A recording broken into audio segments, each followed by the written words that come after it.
Welcome to the first 2022 Circle of Hope Speaker Series event. We are so excited to speak with Julia and hear some of your questions at the end. First, we want to begin just by sharing a little bit about the Circle of Hope campaign itself. And when we think about the circle, right, of support that survivors and folks of sexual exploitation really require to get to a level of self-sufficiency, healing, and move past the situation, it rarely is one resource that gets us there, right? And so through conversations with survivor leaders like Julia, who you're going to learn a bit more about in a moment, and other folks, we really hope that you'll tag along this journey. Without further ado, though, I am over the moon to introduce Julia Hubbard.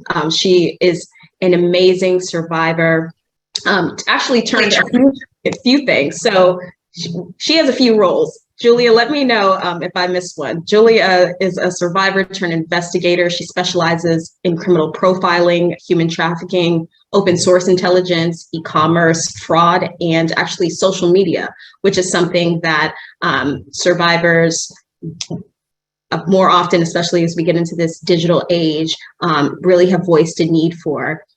She also teaches trauma-informed parenting and mindfulness, and is a board member of the Virginia Coalition Against Trafficking. And most recently, she became an ambassador for Amara Legal Center.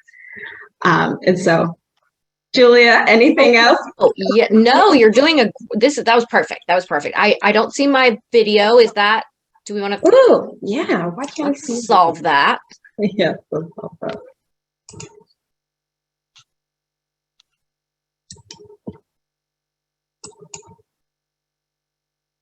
Bear with us, everybody. Yeah, one moment. Gosh, 2 years into it, you think we'd have it down, right? Right.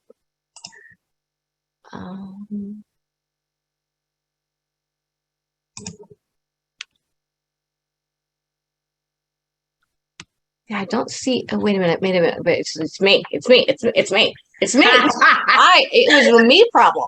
That's what that was. Okay. Yeah, you're right. After 2 years, you think we get it together. You know what I'm saying? But here we are. Here we are. Thank you so much for that introduction, Kyla. Thank you. Thank you. You're wonderful. I'm excited to be here. I'm excited to share with everyone kind of who's signed up and is here to help bring awareness and inspire and uplift and mentor and all those things. So I really appreciate you. Thank you so much. Of course. Of course. Well, let's dive right into it. Okay. I've been so impressed as I learn more and more about you. But for the folks who don't know, Julia, can you tell me just a little bit more about who you are today, professionally? Sure. And you know. Sure. So I feel like I'm wearing a lot of hats, still trying to find my full-time role in the movement, in the anti-trafficking movement. I recently graduated school, as you said, as a criminal profiler and a board-certified human trafficking investigator. I do a lot of consulting. I teach trauma-informed policing. You've kind of gone over some of this. I'm a mom, most importantly, and learning how to do that after all of this is different, because who we are as parents in trauma is very different than who we are as parents out of trauma, you know, and that road to healing yourself is so important. So I try to teach a lot of self-care. What does that actually mean? I hated it when people used to say that to me. What the hell is self-care? You know what I mean? Like, what is self-care? And so those are really important topics to me, and the things that I like to champion as causes and that are important to the anti-trafficking community. And so that's kind of what I do and who I am now. And I'm super proud of that. It wasn't easy, and it's just kind of one foot in front of the other. You know what I mean? Yeah. I mean, talk to us about that transition, though. What was and I put victim in quotes because you were not a victim at all. Sure. But what does that transition look like from a victim to a subject matter expert? What did that look like for you? That's going to be a long-winded answer that I'm going to do my best to keep, you know what I mean? Kind of concise. Yeah. But I think it started with I was trying to rescue a sister survivor from my trafficker at the time, completely unaware that it had happened to me. And I will never forget the phone call that I was on the phone with the human trafficking hotline, and she said, I go, yeah, I need this help for this woman. I didn't understand the word trafficking yet. That wasn't a thing. And I'll never forget the question she asked me. She said, okay, I just have a few questions for you. Sweet lady. I'll never forget her. She was like, did he take all your money? And I said, well, of course he did. He was my husband. You know what I mean? Like it blurted out. This feminist that I am now literally blurted that out like it was nothing. And then she goes, okay. And heard me rationalize it. Then she goes, well, when was the last time he sold you? And I literally went, well, it was when he needed money for legal. And she goes, take all the time you need with that. And then that was the beginning of what then became me getting really angry, like super mad. And I harnessed that, like I call it focused rage, if you will, to kind of fight this for everyone. Because I think that what I learned while going through this is that people have a tendency to believe that this is men running around in white vans, opening up the doors and throwing somebody in. And that's just not what it is. Or it's like going and visiting friends and yes, that happens. I'm not saying that it doesn't. But it also happens in intimate partner relationships. And that was where I found myself. And that's one of the reasons that it took me so long to kind of self-identify. And in that, while fighting for custody of my daughter and things like that, through a lot of advocates and police resources and therapy, you know what I mean? It started to occur to me that this was something that I walked through myself. And so that kind of rose the right. I then understood, right, that was who I was, right? And then so from there, I kind of accidentally, by helping investigators with my own case and other cases against him, what I was inadvertently doing was learning skills. And so when I learned that I was good at it and that I enjoyed it, it was more like developing those skills and getting certified in certain things. And you know what I mean? Like really developing that, developing those things. And it just kind of snowballed one thing after another into, there was a hole or a need that needed to be filled for different NGOs and partners. And they were like, I know somebody who has a great answer for that. And that just continued to kind of happen over and over and over again till somebody came to me and was like, you do realize that you're a subject matter expert. And it was really after I worked with the FBI and DHS as a consultant. And they're like, you can call yourself that now. You know what I mean? And I was like, wait, what? You know what I mean? Not me, little old me. And so it was like this interesting thing, right? Where I was like, oh, and I think the more I mentor women or persons, I've never had the pleasure of mentoring anyone but a woman yet. But the more that I mentor, the more I realize how common that is and how that really happens, and how people do not self-identify, so that's kind of how I got to the subject matter expert, part. But it definitely wasn't like this very clear-cut path, it was almost accidental. Yeah. That makes sense. And I was going to go into the supports that really highlighted that for you. But I think in your experience, kind of naturally coming to experience it just through each role, I think is how it happens a lot of times in the advocate space. So I want to jump way back a little bit. So just knowing a little bit about you, and have tried to do my homework as best as possible, I know that a lot of your journey was impacted by growing up in the LDS Mormon community. And so in terms of just identity, right, and traveling down this road, Sure. How do you feel like your identity was shaped? That's an excellent question. So I want to start out by saying that the Mormon community is as a whole a wonderful group of individuals who just have a different, kind of like Democrats and Republicans, we just disagree on policy. You know what I mean? The end goal is all the same, be a good human, but we differ on the way to get there. So I want to state that because I love and support so many people who are LDS still to this day. My family is wonderful humans. However, for me, in answer to your question, I really feel like and again, no fault of my parents' own or anybody else, because we do the best we can, right? We do the best that we can as people. You know, I think that for me, there were a lot of questions, and I'm a realist, and I'm a logician as well. You know what I mean? I want to make it make sense, you know, make it make sense. And for me, I couldn't put pieces together. And there was this inner conflict for me, like a major inner conflict, like that doesn't make sense to me. And that doesn't make sense to me. We won't get into the particulars because it doesn't even matter. Right. But long story short, that was a major conflict for me. And unbeknownst to the people who love me, what that conflict did was open me up to people to feed me new information, even if it was devastating to me personally. And that was hard. And I think that, again, there's no villain except my predator in this, right?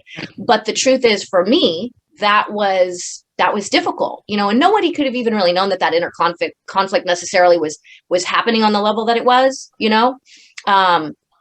But I think that religions in general, if I may be just totally frank, are generally very patriarchal. And I think that for me lent itself to feel very powerless in a lot of ways as well. Again, without there being a villain, you know, specifically in that.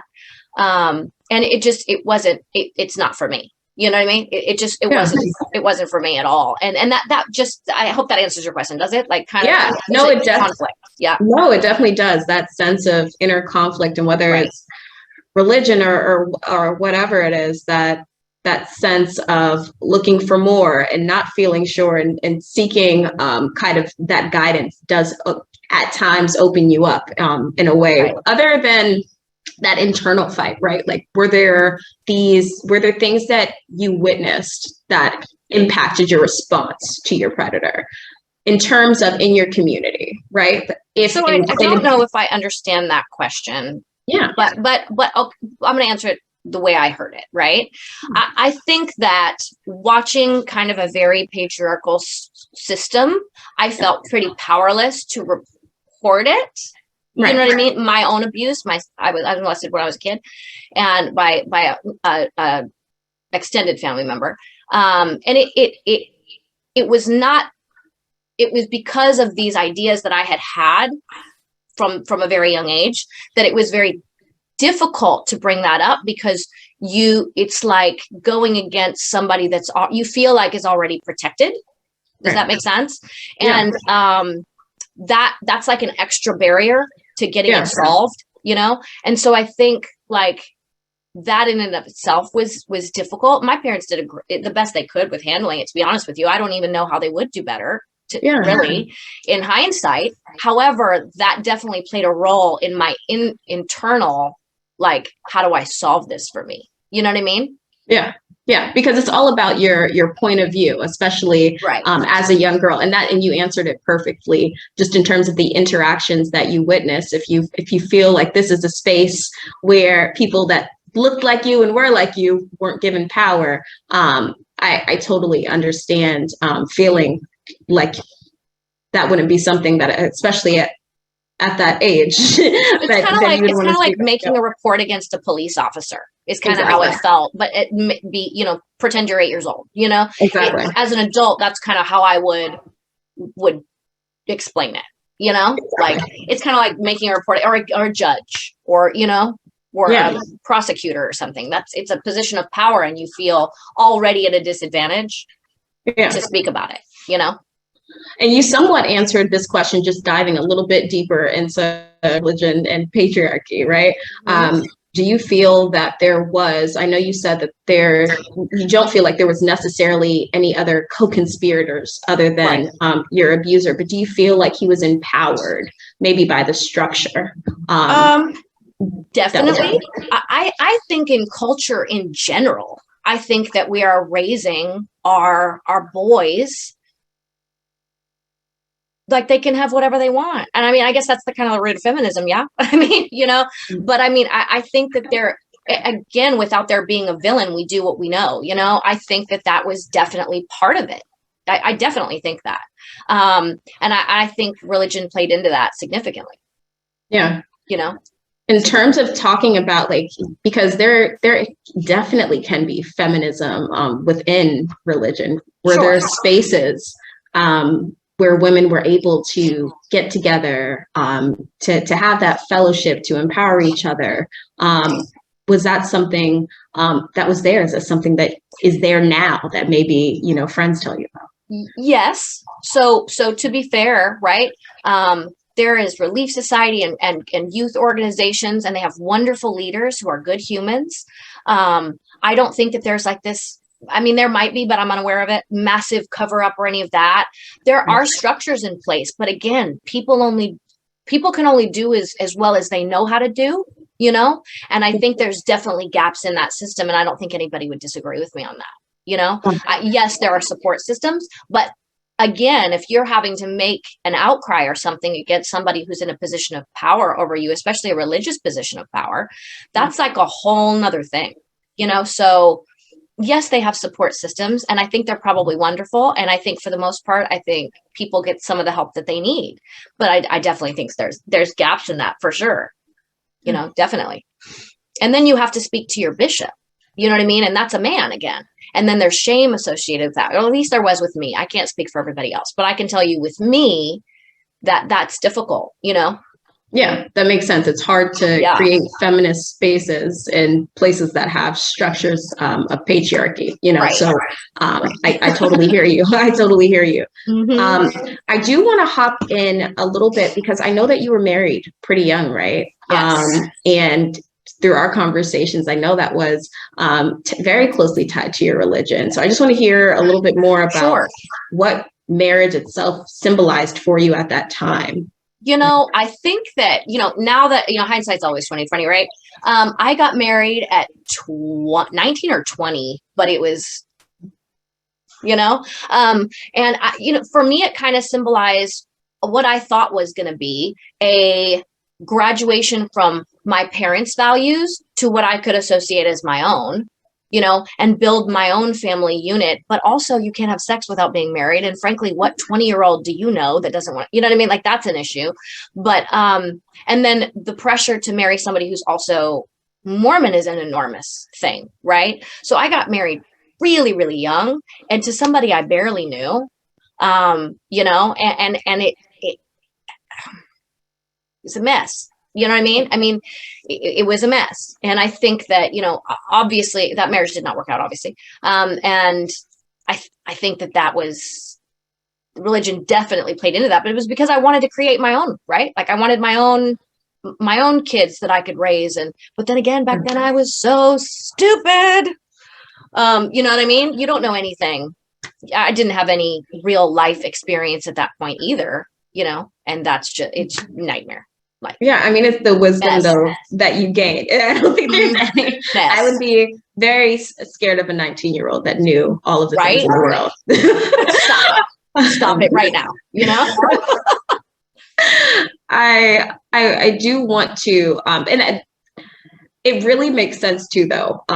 Before I jump into this next, because it's tied to your this idea of marriage as well. But I am very taken by the idea that it wasn't even a necessarily an escapism from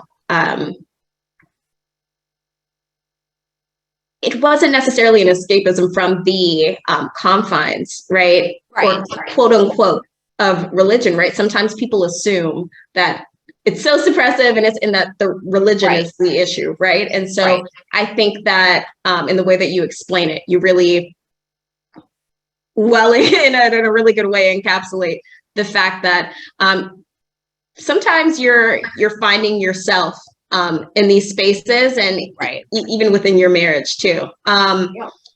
Definitely. So, and that gives you your own, right? Like that's all I've known. And now I have my own. And that's like a graduation, you know, and that's exciting. But that's a total misconception because obviously marriage is very serious. So are children and all of that other stuff, but you don't know that one. I just had no idea. And I know you talk a bit about how it was that time that you felt a little bit of a turning point in your self-actualization in terms of what you believed, what your spiritual values were.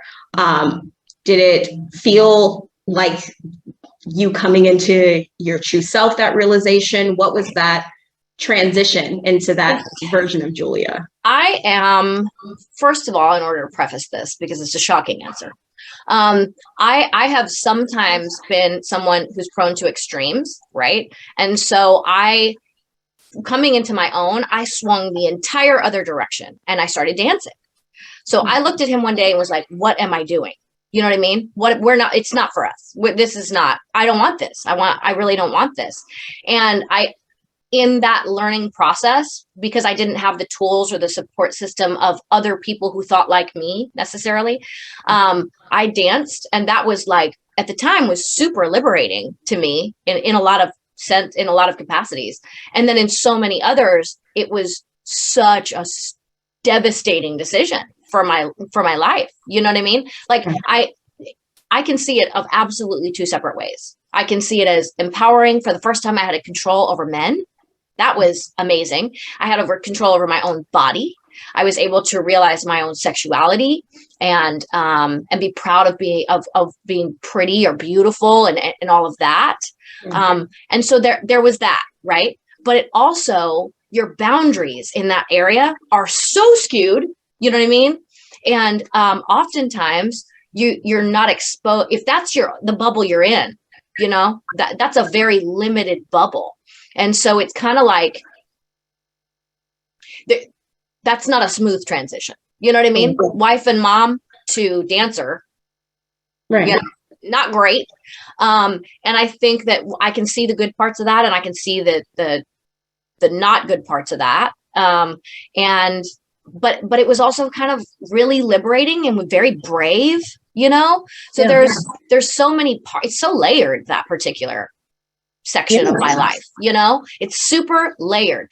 On one hand, it was liberating, but I also was exposed to drugs and stuff, and the hours suck, and you're not a great mom in that situation. And I know that, you know? I mean, so I think that, you know, I hope that answers your question, but kind of like, it's layered. I didn't really find myself until like 5 years ago, to be honest with you.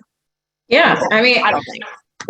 Well, I'd like to think that we're constantly finding ourselves. So right. That's very normal.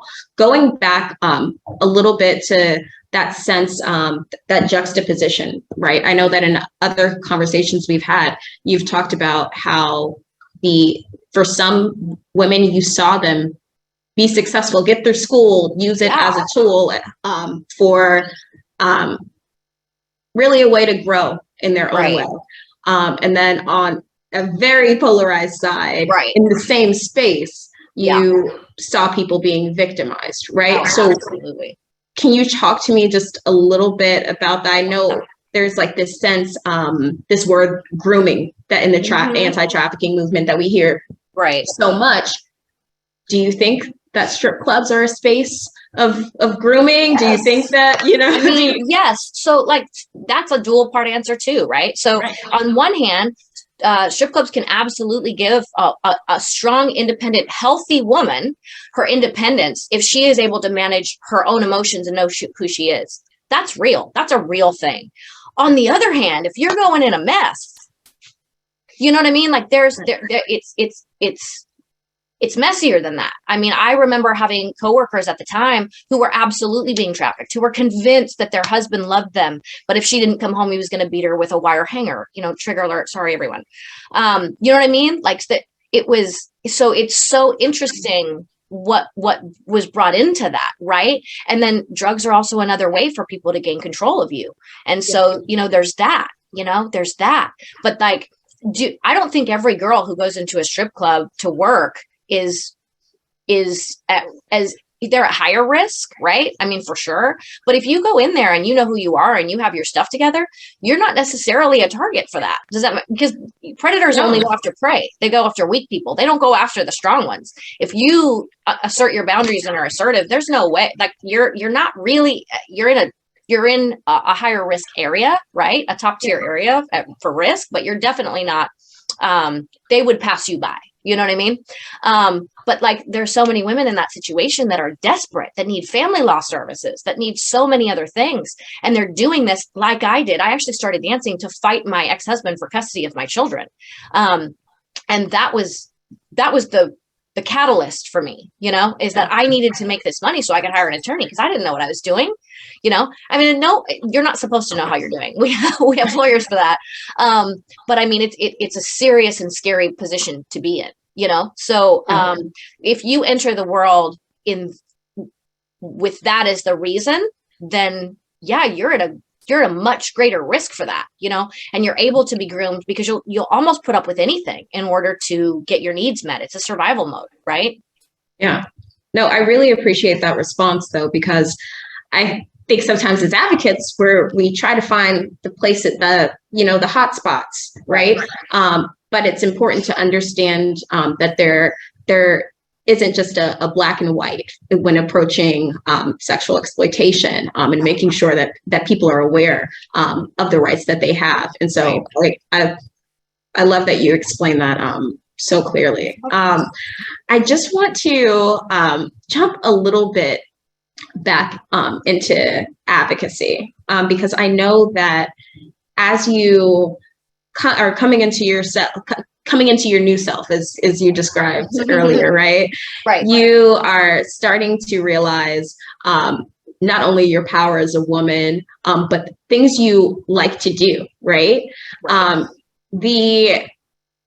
One of the most interesting things I think that we talked about is the fact that there are so many things that you do so well in this space. And so I do want to learn just a little bit about, I'll start with policy. Okay. That's what I'll start with. Yeah.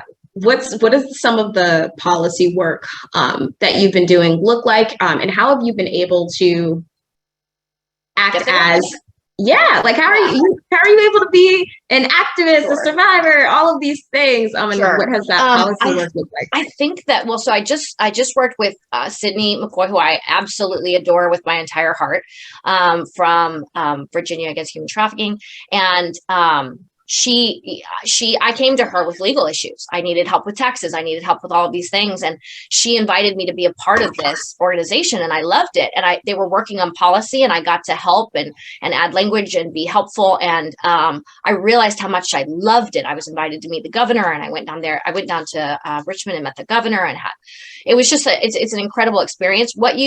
Honestly, the first step to working in policy is that you have to get yourself straight, right? Because you can't be an advocate while still struggling. And I think that's a really big piece, and that's also layered. And I'm happy to talk more about that, because I was telling you before, I don't know what when people used to say self-care to me, I was like, you want to wear a mask? What? Like, I never really understood what that meant. And what I mean by that is you have to be somebody that people will respect, and then and raise your voice in such a way. Does that make sense? And find people to help you with that. So Sydney was so wonderful for me for that, because she's a lawyer. I don't know what I'm doing, you know? And so I feel honored to have been invited on that. There's so much more policy work that needs to be done. I mean, so much more. To that point about self-care though, let's jump back into that, because I think that it's constant, right? I don't think that I don't assume you check a box and you're like, all right, did my self-care for the month. Did it. Yeah. It's definitely in every, for example, yesterday I came home, I worked like a regular day job. I worked sort of part-time, full-time. And I was tired. I was on my feet all day long. And then I came home and I was on a phone call. I was on that phone call for 3 hours. And by the end of that day, I realized that your body keeps the score. It's a wonderful book that I encourage survivors to read. My body hurt. I felt pain here. I felt like I had to come. Self-care for me is asking me. I'm my best friend. Instead of calling other people, I go, hey, me, what do we need, me? I'm going to let us know, me. And then I do it. Like, I talk to myself like I would want my intimate partner to talk to me. I'm single. I plan on staying that way. I enjoy it. But like, if I had a husband who loved me and was wonderful, what self-care looks like for me is to ask me for the things that I would ask him for. Right. I would be like, hey, babe, I'm really stressed about this and I'm scared. And I would go, you know what? You got this. You have got this. You're smart. You're prepared. You're organized. You've done all the work. And I'm proud of you. Are you tired? Lay down, babe. Why don't we turn down the lights and let you just be? Are you hungry? Let's feed you. I say that to me. And maybe that sounds nuts, but my therapist says it's not. So we're going to go with that. But honestly, that's an everyday thing for me. It's an everyday thing. And when I get going too hard and I go for too long, I have to be like, when I want to pick up the phone and call someone, I ask me. And sometimes it is a pillow in the recovery fetal position, and the news. I don't know why the news relaxes me. That's just me, or a murder documentary. But like whatever that is, right? Like that's what it is for me. I like weird lighting situations. I like fireplaces, so I'll turn on all the fireplaces and just turn all the lights down and just rest. And even my daughter's like, okay, self-care, cool, I'll be back. Are we eating? Yeah, of course we're eating, baby. You know what I mean? Like it's kind of like a thing. You've got to do it. And that's what it is for me. You know, that's what it is for me, is I'm my own best friend. And instead of looking out for other people to fill that void, by the way, that makes you impenetrable to predators. Because if you don't need your needs met by anybody else, your emotional needs, then you are no longer somebody who can be messed with. First of all, this is just I'm going to be thinking about this all week in terms of the way I check in with myself. And I think it's so important because we think about the turnover in this space, the burnout in this space, because lived experience or not, this is a tough field to be in. So I'm hoping that everyone will take that and add it to their toolkit because, oh my gosh, it really is that simple. Instead of wanting your partner to do it, which is kind of unfair, by the way. That's literally it. What would I need to hear? What in my perfect fantasy world, what would they say to me? And say it to yourself. You did do this. You are awesome. You are killing this. You know what I mean? And I'm so proud of you. Sometimes it's quiet. Sometimes I need somebody to quietly go, need a hug? Yeah. Yes. You know, and do you need 5 minutes in a quiet room? Because sometimes I do. You know, like, can I take another client today who needs help? No. You know, and it's being assertive enough to say, I don't have the emotional bandwidth for that right now. I love and respect you, you know, whoever, not your kids, you got to be there for your kids, but like, you know, I need you to give me a minute or, hey, I'd love to schedule this time with you here. You know what I mean? Exactly. Because I kick doors down, and that's metaphorical. I kick doors down in order to get to the people and the agendas that I need for them to hear, you know, and that's so important to me. You know, the message is enormous. And sometimes that lends itself to me just having to check in and go, hey, it's 4 a.m. It's time to go to bed. You know, love you. Go wash your face, love bug, and go to bed. And okay, you know, and being there for me. But, you know, again, if you don't need anybody to comfort you, it's powerful. It's not multiple personalities. I'm not saying like develop, you know, I'm literally saying just ask you what that is. And that's not easy to do. I also want you to know, like, that takes practice and training to train yourself to do it. Because especially when something emotional comes up, if you're served a court paper or you're up against something really, really hard, that's when you need it most. You've got to sit there and go, holy crap. All right. How am I feeling? What am I feeling? I'm feeling panic. Okay. So let's take care of that panic first, because you can't deal with any problem panicked. Let's deal with that. You know what I mean? And then let's figure out what that solution is when you're in the space to deal with that. You know, but you've got to do that for you. You know, because other people will ramp up whatever you're going with, whatever's going on with you. You know what I'm saying? And there are ears and there are mouths. That's kind of like the two types of people. But even somebody who has ears, you can ramp yourself up, you know, instead of who's going to talk back at you. It's a really you thing. Hey, I don't want to feel this way. I'm scared. Okay, well, if you're scared, let's go get safe. And then let's calm down. You know, let's be with each other. Sounds what? And I mean, I'm so amazed by your ability to coach yourself through this, right? It's amazing. But I think one thing that you and I spoke about before was aftercare for survivors. You know, what does that look like? And while, yes, I am stealing these gems, I'm taking them with me, I'm using them. But what is it? What are the gaps that you've seen? You've been in this space. You're in, the field. In Right. terms of aftercare, what do survivors need? Because it's, anti-trafficking. There's a lot past the task force. To your earlier point, Right. literally, maybe kicking down a door. Right. What does it look like after? Man, I want you to know before I also tear apart the entire, everything. Say all the good things. Disclaimer, there are wonderful organizations, especially like Amara. So Amara, let's take Amara, for example. For me, in my journey, family law and taxes and all that stuff was front and center. So for me, before I even had therapy, I was like, I need a lawyer. I was panicked. And so the gaps in service, legal for me was the most pressing. It was everything. And I literally was like a horse with blinders. I could not think or do anything else. And they do an amazing job of that. There are other organizations that, that partner with Amara to do that as well. And thank God for them. You know what I mean? Or thank the universe, or however you want to put it. But there are lots of gaps. I don't know how many survivors know that you can claim crime victims compensation. I have done that. I know how to do that. They pay a lot, y'all. They pay a lot. People don't know you can do that. And they make it kind of bureaucratic, so it's really hard to do.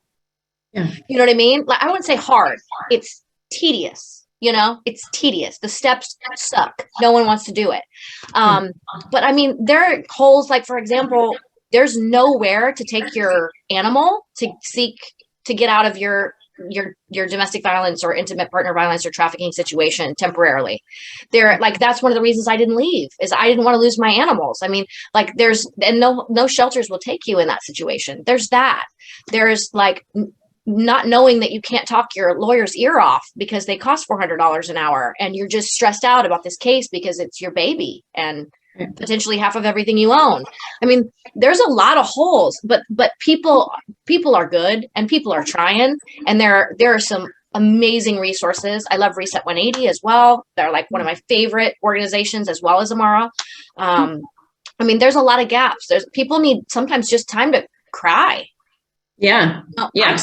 After I got my daughter, she would go to her friend's house, and I would go out into the woods and scream. That's what I did.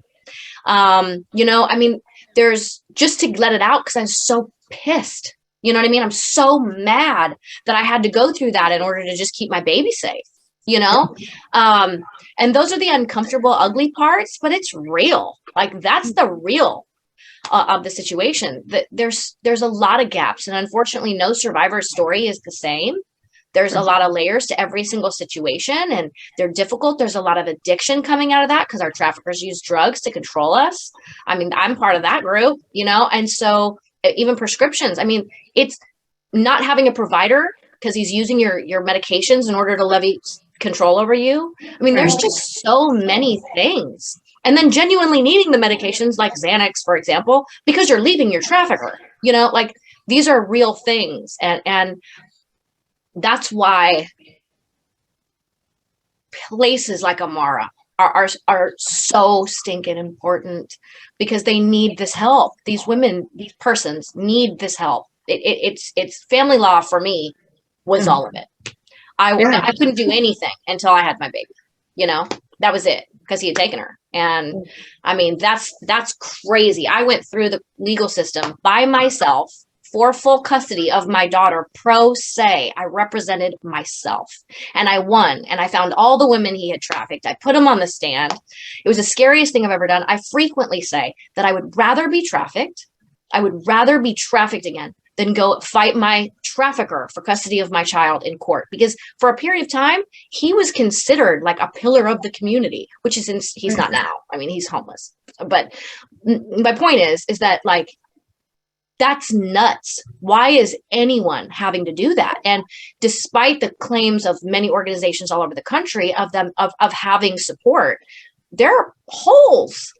Yeah. Let's talk a little bit more about that process though, you know, Sure, when we're talking about, and I know this was family law, but when we're talking about traumatizing spaces, that's unfortunately can be the courtroom sometimes. Oh, yeah, that's the worst one in my opinion. The worst one. Was it the interactions, you know, because I think that identifying these gaps gives us as advocates the space to build in those extra supports. And so looking back at that experience, what were the things that you wish you had to guide you through? Right. Of course, we wish we knew you. Right. Well, now I help other women walk through it. You know what I mean? But to be honest, I'm going to explain the fear first, right? At the time of fighting him in court, that power struggle was very much alive inside me. That interpersonal, I am terrified of him. He's going to kill me type of a thing. If I don't get, you know, or he's going to take my baby and murder us both. I don't know, you know, one of those things. So fighting in a courtroom in front of the only person, a judge, who can make the decision legally to keep you safe is like the biggest gamble. Yeah. It's the biggest risk, right? And I didn't have anybody to represent me. So it was like trying to figure out, how do I keep myself together? Wait, I can't be emotional, put on a scumbag attorney hat and be like, okay, how do I do this? And then researching. I mean, it is like, it was 2 straight months before my emergency hearing of me just Googling how to be an attorney. I love it. I put together 17 binders of evidence. I gave one to every branch of law enforcement that asked for one. And then I gave one to the judge. I took it all out, handed it to him in court, because why would we do that? But I mean, where are the holes? Yeah. Legal. If I had been in Virginia, I wouldn't have had that problem. I wouldn't have. I genuinely wouldn't have, because there are people like Amara and other organizations that fill that, and that have staff and the bandwidth for that here. But I didn't. That happened to me in Texas, and Texas is just not doing okay on that, in my opinion. And the only way to get legal representation in Texas is to be a Texas resident, and I'm a refugee of Texas. You know what I mean? Like, yeah. So there was, that hole is big, you know. So I would say that's another one. Parenting classes. That's why I try to teach that now, about how to be present. What does holding space mean? What does that mean? Like, how to hold space for your kids, teaching them what I consider to be the most important thing we can teach our kids, which is critical thinking. Yep. My daughter, you come to her and you try to tell her something that's not true, she's gonna be like, you know what I mean? Yeah, probably not. You know, like, she's not into it. But I can't take all credit for that. She's an incredibly wise person, but also she can call me on my stuff too. You know what I mean? If she's like, yeah, that's not exactly the way it happened, I'll be like, oh, maybe you're right. Hey, baby, you're right. You know, like, we don't have to lord over power over our kids. We need to, there needs to be structure, but it needs to be empathy and consequences more. You know what I mean? Yeah. And critical thinking, you know what I mean? Yeah. So important. But where are the holes? Legal is huge. Yeah. Legal was my most pressing, for sure. Policy. Oh my God, there is a lot of things that our legislators need to be doing, and it takes voices like ours. You know, they're like, oh, that's amazing. You know what I mean? Like, they're in their own bubble. You know what I mean? They're in their own bubble.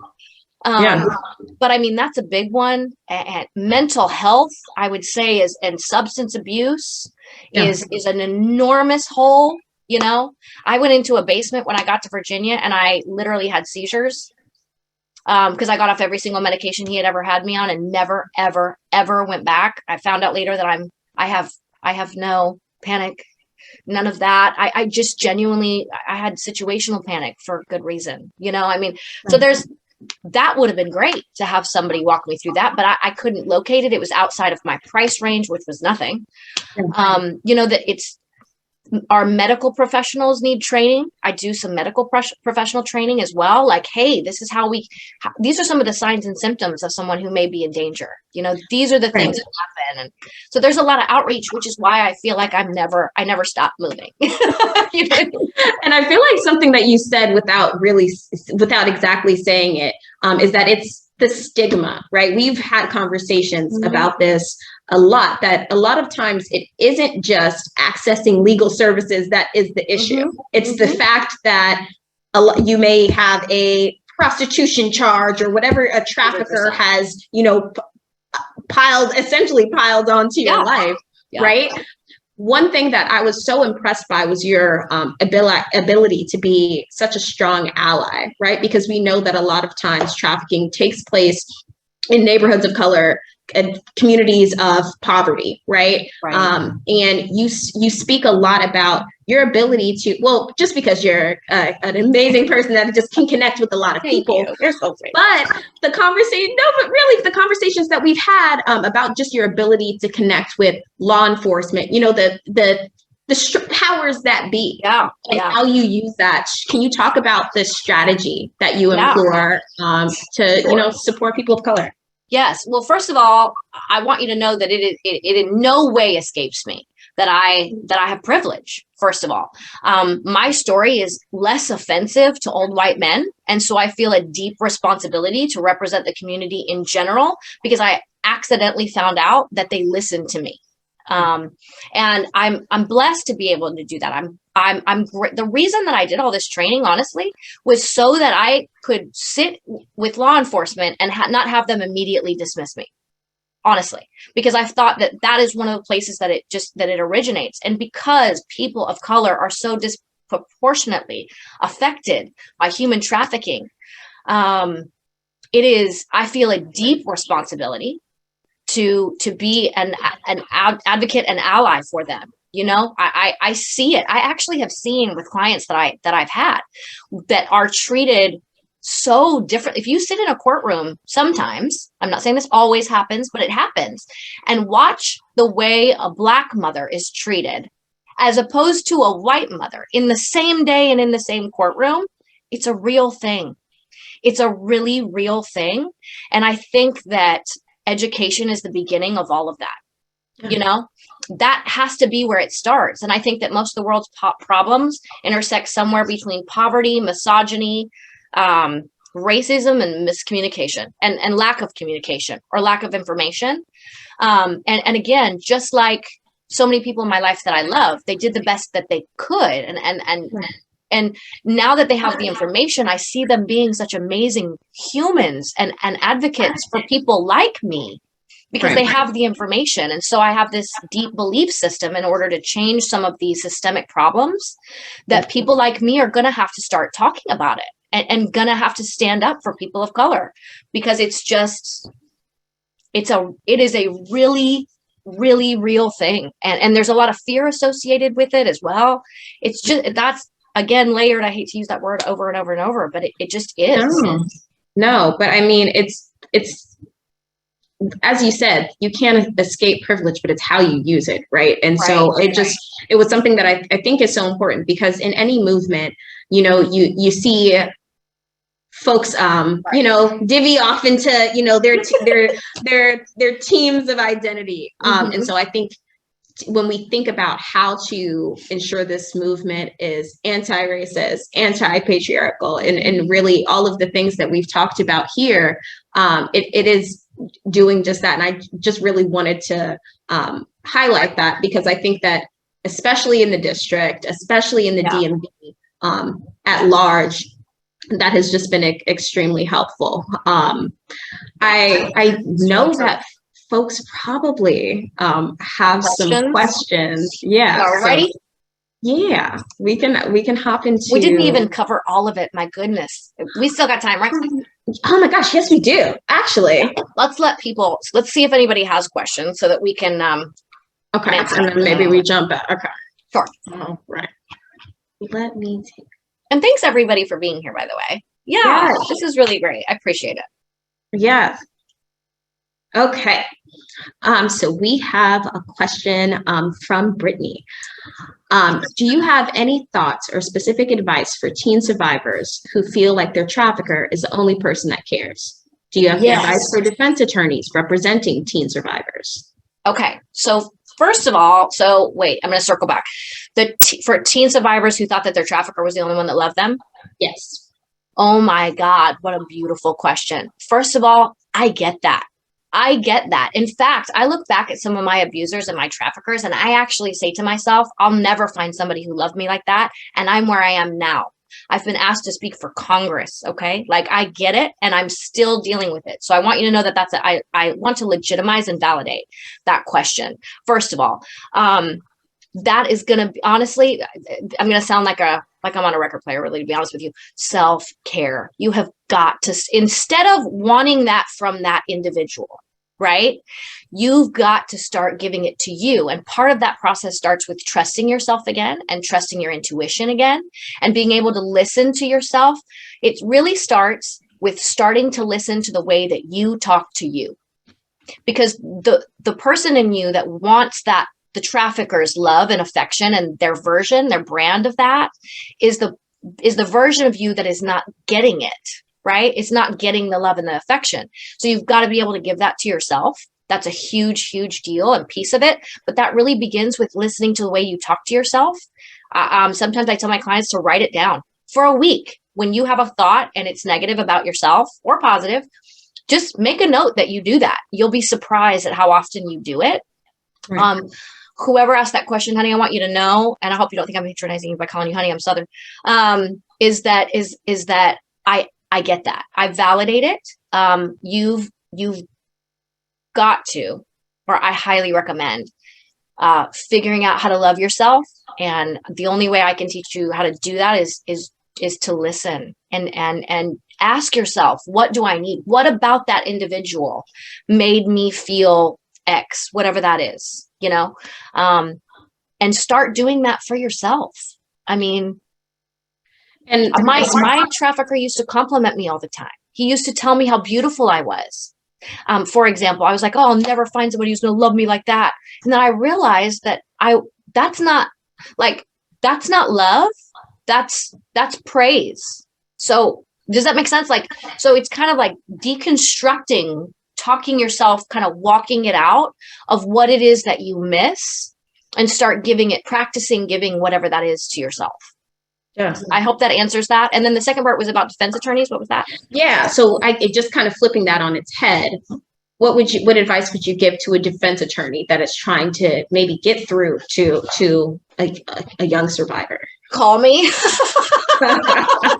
I was going to say call me, because one of the things that I kind of want to start doing is being a consultant for high conflict situations, and preparing the individual with those emotions and everything that's going on, and kind of helping them walk through and teach them that, because traumatized persons feel radioactive, first of all. And they don't know how to regulate those emotions because they don't have any of those skills. And that's really not their fault. So patience is a huge one. I'm sure that we've all, that's really, really hard. But the truth is that, call me, is that really they need your patience, but they also need you to understand that they don't have those skills. I don't know how to, I'm a problem solver and I want to solve that problem. You know what I mean? Yeah. I can't, because it's not I would have to understand a little bit more about the individual, Yeah. But in general, being loving, being kind. And I hope that you have the timesheet for that. And I also hope that you obviously took the case. So, just being super patient. You know what I mean? That's hard. And honestly, I would love to give anybody who would like it a little bit more time so that I can give them a little bit more personal attention. If there are people that want to talk, then I'm happy to do that. You send me an email. I'm okay with that. Because that's an individualistic question and less of a blanket, right? The blanket answer is be patient, but I hate that answer because it solves nothing. You know what I mean? No, I know that we put your email in the chat right here, so I hope we get some follow up on that. I think your advice would be perfect. Sure, and it's different. I love to help with. I can't give you legal advice, nor would I, but I can tell you what judges are looking for in mothers, like what they want to see. You know what I mean? The biggest mistakes that people make when going to court, the biggest their demeanor, how they're answering their abuser and all of their text messages, and how to gracefully bow out of something when you've made a mistake to a judge. These are love to help with that, because I've done it. I've screwed up horribly and then did it right finally, so I get that. So there's that. I will hop into a little bit of a tougher question. Okay. So when you were talking about dancing, this person says, thank you for sharing, but you cannot deny that you are putting yourself at risk and will be, and eventually you can become vulnerable. How do you respond to that? I think that is just not true. Frankly, I think that there are exceptional, it depends on the health of the person. It's not just environment. Okay. We have cops that also are undercover who are not drug addicts. You know what I'm saying? Not that that's even equitable, but my point is that would be like saying, does that make sense? Like there are self-aware, mature women on this planet who are successful dancers, who are not prostitutes, who are doing what they want with their bodies. And frankly, it's none of our business. So that's how I feel about that. Are they putting themselves at a slightly greater risk? Sure. But they know that in their adults. You know what I mean? They know that in their adults. So maybe I can't talk. Okay. Sorry, guys. They know that in their adults. So it's really none of our business. It's not up to us as individuals to say what people should, that's like saying your skirt was too short. I don't accept that. I just, whoever the question was, I love you, but it really is more about, we have to stop this narrative of people are putting themselves at risk. In my case, I had no choice. I needed $10,000 and I needed it yesterday. And the only way I could see my way out of that was that. Was it a great decision? I got my kids. I'm not saying that it was awesome. Do I see all kinds of flaws and problems with that? Sure. Sure I did. And did I make a lot of terrible decisions? Yes. But I wasn't trafficked from that club. So there's that. I think that, we need to kind of change the way we're thinking about that. It's up to the individual. It's up to the individual. Would I want my daughter to go dance? Absolutely not. You know what I mean? Absolutely not. At the same time, adults are adults, and it's individual. I'm beating it to death, but you get it. No, I hear that, and thank you for answering in that way to explain it, because I think it's hard sometimes, right? Because people have to survive. Yeah, and frankly, it's very frustrating to me as just a human when other people are like, "Don't you think this was a bad idea?" Yeah. But I needed to eat. You know what I mean? As a society, we're taught to bury and survive. We're not taught how to heal. And unfortunately, there are a lot of social constructs that make that what it is, So, again, poverty, misogyny, lack of information, you know what I mean? And racism, that almost all problems come from those intersections. And that was mine. Poverty, misogyny, lack of information. That's what started that. And you can't solve the misogyny part or the poverty part or the lack of information part. So what else was somebody gonna do? And I think that viewing them as putting themselves in that situation is akin to saying, well, you wore that skirt out. But right. Similar, I hear it. So next question. Where would you like to see the anti-human trafficking movement go? I guess this is pretty open. Yeah, that is a good one. I would like, before I leave this earth, I would like for no person to have to face their abuser in court for half of everything they own, and the safety of their children. That's the very first one, because that solves the poverty issue and the needing to just survive. You know what I mean? That problem thrusts people into making extremely terrible decisions, or bad for them decisions. I don't want to say extremely terrible, bad for them decisions. And I think that we need to create a safety net to catch those individuals who are escaping, who are brave enough in the first place. So that's a big one. I would like to see that created. I would like to see there be enough housing. That's a super bad problem. that's comfortable, where people don't, where people can get the help they need. I mean, this is my fantasy world, y'all, but our mental health system is absolutely broken. Our healthcare system is really broken, but I mean, mental health is really broken, and there's just nowhere for people to go to get the help they need and be seen by trauma-informed people who can actually identify what's really going on with them and give them resources to get to the right place. Yeah. So there's a lot of work to be done, but those would be my first three. I think all passionate advocates would start with those three too. So yeah, you're right on point. The next question really just is about the response that you received from law enforcement. So I guess you could pick one time, multiple, all over, or overall. What is the response you get as a feminist? Oh, this is fun. So you guys, so the first thing I do when I teach law enforcement is I wear a very feminist t-shirt. On purpose, because I like to talk to their sergeants before I go in and go, hey, this is my plan. Just don't share this. I'd really like to see who immediately identifies as somebody who might be an issue. I am a profiler, so that helps. And just be like, just so I know who might need more attention, you know? And so I walk in, I like town hall styles. And so if you wear a super feminist t-shirt, you can see who's having an issue with you. I mean, that is not a big problem.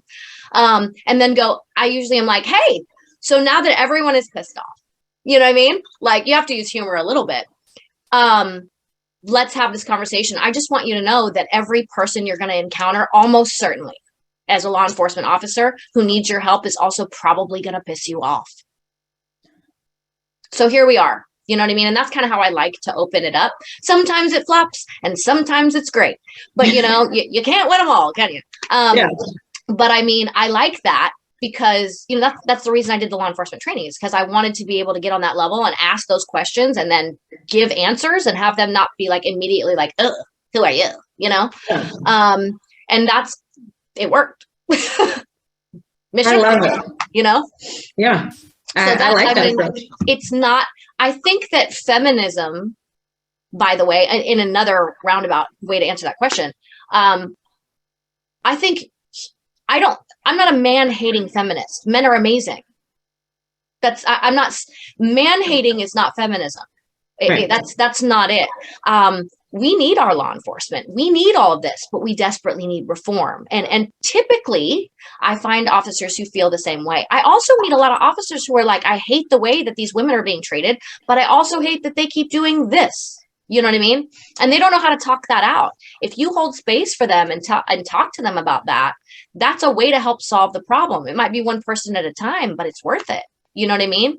If I can explain to them and unpack for them why she keeps going back or why she's violating the protective order that she has out against him, and I can make that make sense, then that begins the process of being a trauma-informed person and having them be trauma-informed. You know, like if they can have empathy for that situation instead of just being like, God, she's so stupid, or, you know, whatever that is, that's the goal, right? That's the goal for me. Yeah. So, you know, it's one thing at a time. You can't, I mean, I feel like I'm eating 17 elephants and not just one, but you know, that's where it starts, in my opinion. Yeah. With, your array of expertise you have. I wanted to know a little bit more just about how you're using social media, because it's something I think a whole bunch of people are thinking about, especially during the pandemic.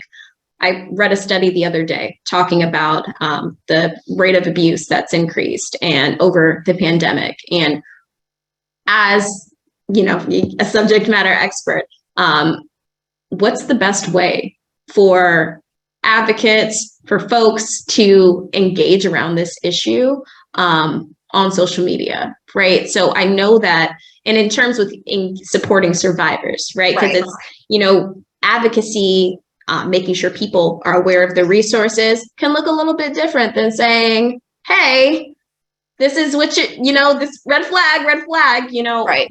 What are things that maybe you have done or things that you've seen that are helpful in kind of fighting this fight through social media? I think that finding the groups I've found many people who are trafficked, honestly, on accident by being part of a recovering from narcissistic abuse chat room, like not chat rooms. I'm sorry. My God, 90s kid, 80s baby over here. From like the Facebook groups, you know what I mean? Like the Facebook groups that are all different. I'm not exactly sure how I understand that question. And while I understand social media investigations very well, I'm not like a marketing. I'm not great at that. You know what I mean? I'm good at but the investigation, the investigation side of it, like you were to reach out, I know you said it sometimes it happens just by accident. How are folks and advocates that may be on this call, right? How would they best be able to engage over social media? Is social media not, the best way to engage support services or legal services to a certain? I don't know about legal services. I'm still not sure that I totally understand the question, but like, you mean in an investigative way or to reach people who need help? To reach, well, maybe I don't know what social media investigation really looks like. Social media investigation. So what does it look like? Let's start with that. Right. So social media investigations is levying all the social media platforms to find people who have been targeted and build a case against the trafficker potentially, but also it's a way to document, right, and gather and harvest the intelligence in order to put, I guess I'm re-saying it, to put a case against someone else, or also, does that, right? Yes. So you can go to their Snapchat and all that, and then and get all of that information, but be able to disseminate it back to investigators in such a way that it's useful and it's admissible, right? So that's what social media investigations is. As far as targeting survivors, the trouble with that is that people don't self-identify. Right. That's a huge thing. I didn't know. I didn't realize I was labor trafficked till a year ago. A year, and I teach it. And I was like, oh my God, you know what I mean? Oh my God, and so, and not that I'm like the resource or anything, but if someone who teaches about trafficking and trauma-informed policing, etc., didn't self-identify as a labor trafficking survivor, right, I can't imagine what it's like for people who don't have that information. Yeah. And so the human trafficking hotline is a great resource. They will talk with you about anything, even if you think you might be trafficked or you want to help somebody else who might be being trafficked. They're an excellent resource and some of the most patient folks I've ever met. They also will get you to the right law enforcement if that's something you want, and all of that. So that's a resource that I think that may not get enough credit. That human trafficking hotline, anybody can call it and ask whatever they want, and they help. That's how I eventually identified. But social media is a really great tool for investigators to put a case together because people are stupid. I mean, I'm just being honest with you. Frequently, they're not also. But the truth is that people feel a sense of entitlement and invincibility on social media. That's fabulous for police. I'm so glad that I asked you more about the social media, because I was like, oh, what does that look like? What is that? Social media investigating itself, I'm sure, is a somewhat new field, right? Yeah. And so I think that's helpful for folks to know as we're thinking about how to best support survivors, where to access that information. So thank you for clarifying. I would love to just ask you a bit about what your Amara Ambassadorship will be like for you. What do you hope to accomplish as an Amara Ambassador? I'm so excited about that because the cause is so near and dear to my heart. It aligns with my life mission, and all that. I'm really excited to be part of their police training and their community outreach programs. I'm really, really excited to be able to get in front of judges and continue that work of being like, hey, I really want to talk about what happens when persons, I keep saying women, that's just because it's my own experience so far, acutely aware of the fact that it happens to people, not just women. I just don't want to be insensitive. I'm very excited about writing the blurbs about what self-care means, what it looks like for me, and then, you know, pieces about some of the wisdom that I've gained over the course of several years of just how to take better care of myself. Because I think the things that traffickers take from us and abusers in general take from us is our intuition. They take away that little voice that tells me this is not cool, right? Because everything you're living through isn't cool. And they're constantly telling you to stop that, you know? And I think that learning how to trust yourself again is enormous. And I'm excited to kind of help teach that, and work with some of the restaurants also to see if we can combat some of those issues as well here locally. And be a spokesperson and do this outreach. I'm passionate about it and I love it. And I love kicking those doors down and getting it done. You know what I mean? I love it. And I mean, I'm stealing some of your self-care tips. I'm going to be my own best friend. I want you to. I want you to. I want everybody to do it. I told my mother to do it. I tell everybody to do it because it's just in you. When you realize how happy you are alone, like that you don't need anything, you no longer tolerate anything. Your expectations for yourself rise exponentially because you no longer need to fill an emotional need from anyone but you. And that is just the most powerful thing anybody can do for them. In my opinion, that is the most powerful thing you can do for yourself. You know? I have a question from lawyers, right? So how can lawyers be more trauma informed? Are there specific steps lawyers should take to represent survivors? More care skills? I know you spoke about some trainings and, you know, education that you've gotten. What would you suggest? Well, first of all, I want you to know I'm putting together some courses right now for high conflict custody and clients for specifically this trauma informed that I'd like to do. I'm thinking about doing that as a consultant. But my tips for lawyers is to figure out how to de-escalate a little bit. Like, I think that people in severe trauma, especially trafficking or intimate partner violence, sexual assault, those types of situations are so deeply emotional and difficult that's why I want to do the consulting, because you've got to bring them back down to, honey, that is all I know. Here's what we need to accomplish though today. And being kind and holding space for that's a delicate game as an attorney. I mean, I'm just going to be honest with you. So I understand the plight there. I'm not an attorney. Obviously, I've stated that several times. But I also understand that need, because your time is valuable. It's how you pay your bills, and you don't want to feel exploited by them either. So I get that. And that's kind of why I think consulting with this might be a really, really good idea, because there's a buffer. You know, I understand that this is hurting you. I understand that this is stressful, and I know that you're scared, right? But our best chance to get this resolved in the way that would be meaningful for you is if we can understand what our expectations are with each other. This is what the judge is going to want to hear from you. And I need you to communicate this in such a way that you look like the sanest person in the room.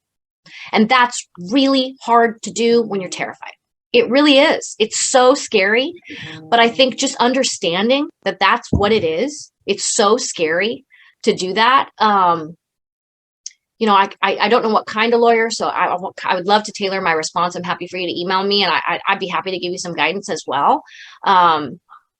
But I think understanding that they're probably in the scariest position they've ever been in their life. Just try to put yourself in that situation and go, you know, okay, we need to de-escalating it is kind of I feel like I'm rambling a little bit, but I just feel like it's a loaded question, right? There's a lot of steps to that. And that's kind of why I want to consult doing it, because it's difficult. It's really, really hard to do as a lawyer, because it feels like you're being exploited, you know? And then you've got to bill for these hours, but you also have a bleeding heart for this person that you care about, that you want to resolve their issues. So it's tough. That's a tough call. I'd be happy to talk to him about it after, actually. Perfect. Okay. And even in your response to, like, being plugged in to survivor advocate spaces and just advocate spaces in general as an attorney gives you that perspective. And correct me if I'm wrong. I think it can really assist kind of in inserting yourself, you know? for sure. I saw somebody just asked in the chat if they know where they can find attorneys pro bono. You came to the right place. Yeah, will somebody please answer in the chat for them that Amara can probably help them with that, depending on what their need is. For sure. Perfect. Going back a little bit into just the outreach that we've been talking about. What does it look like to turn off the law enforcement hat, right, and explain to community what this, because at the end of the day, there were so many touch points. You've talked about them before. Right. If you want to talk about the other than law enforcement, sure. Spaces that could have identified, what you were going through, know? I think that one of the most pieces that we haven't talked about, and some of the most profound, some of the most meaningful outreach that I've done, is explaining to victims or survivors' families who are too afraid to tell them what happened to them, what has happened to them, so that they can digest it with me and not with them, so that we can bring those two together and not have the survivor feel radioactive.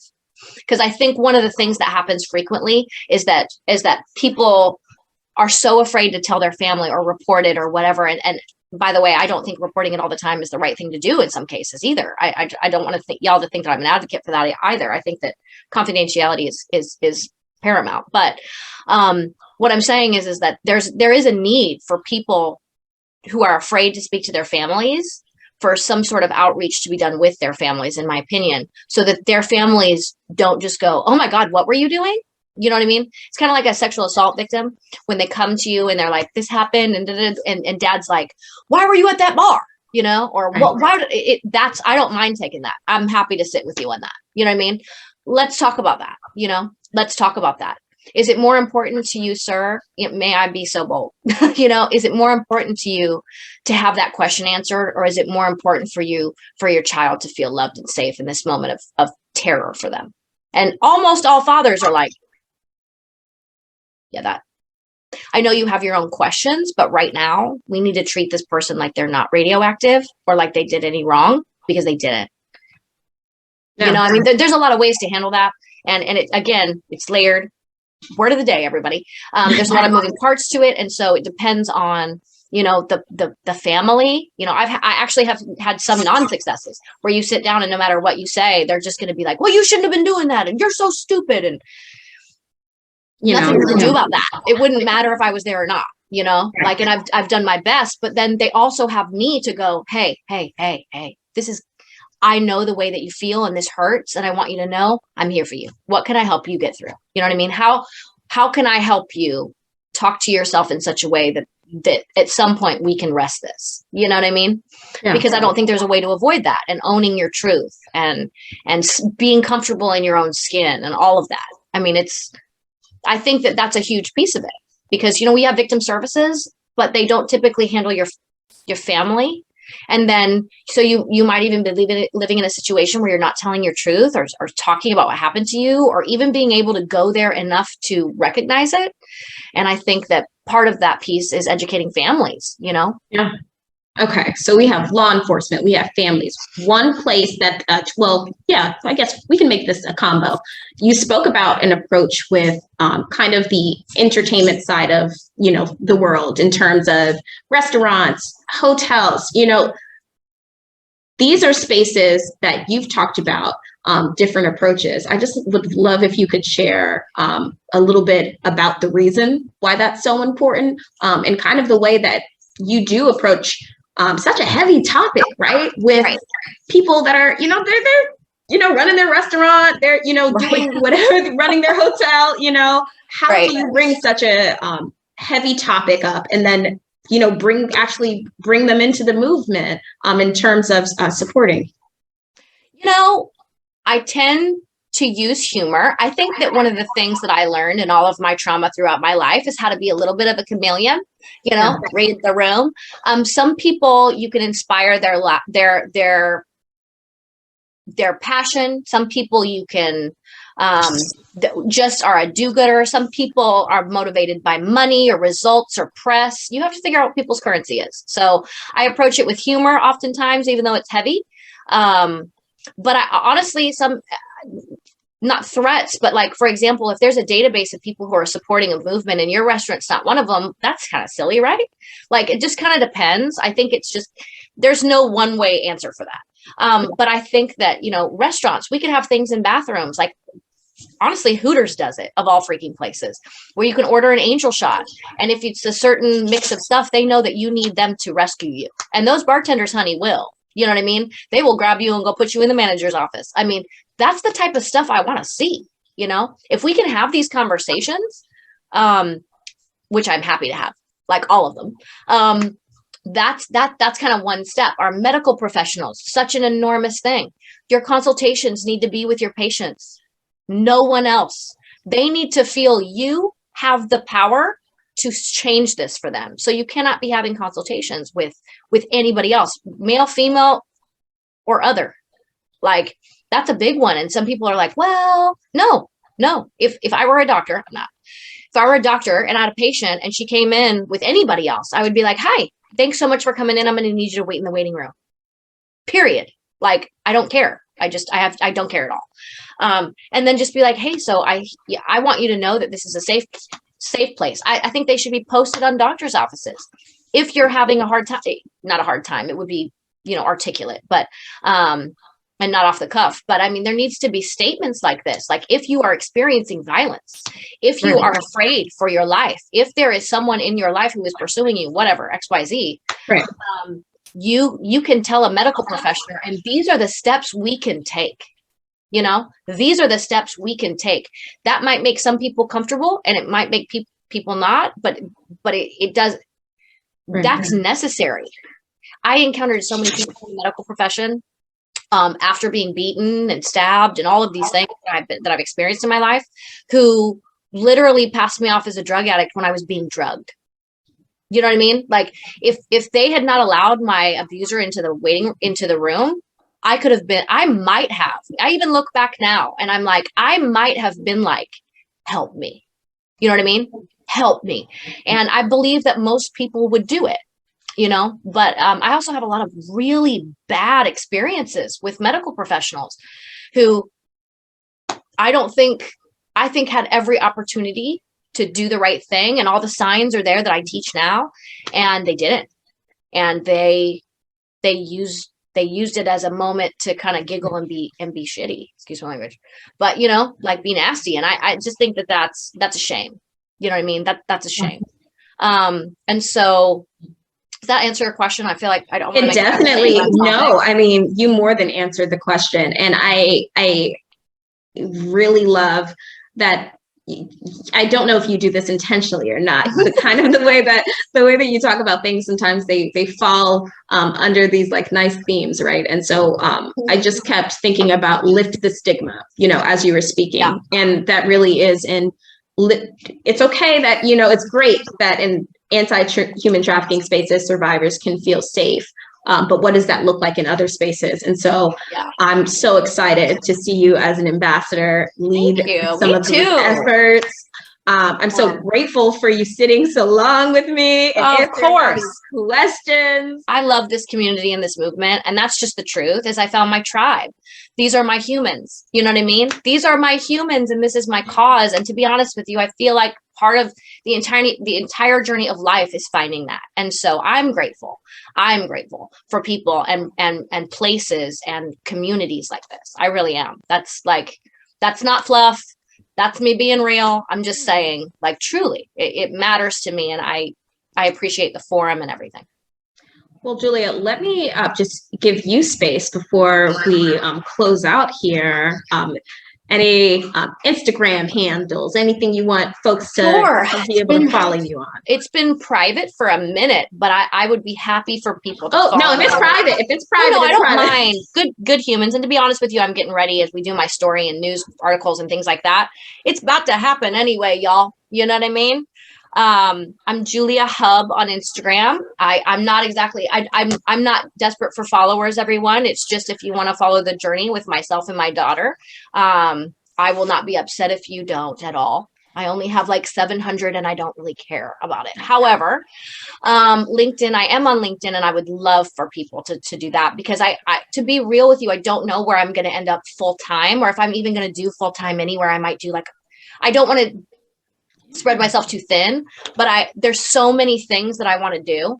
You know what I'm saying? Like there's so many things. Like I could just make a full-time career out of teaching law enforcement, or I could just make it on teaching medical professionals or consulting, or like these lawyers actually inspire me, to be honest with you. These questions were phenomenal because that's what I've been talking about doing, is consulting for them, you know? I mean, that makes a lot of sense to me because I get that a lot from lawyers. How do I do this? And to be honest with you, there's no way to answer that question without them calling me.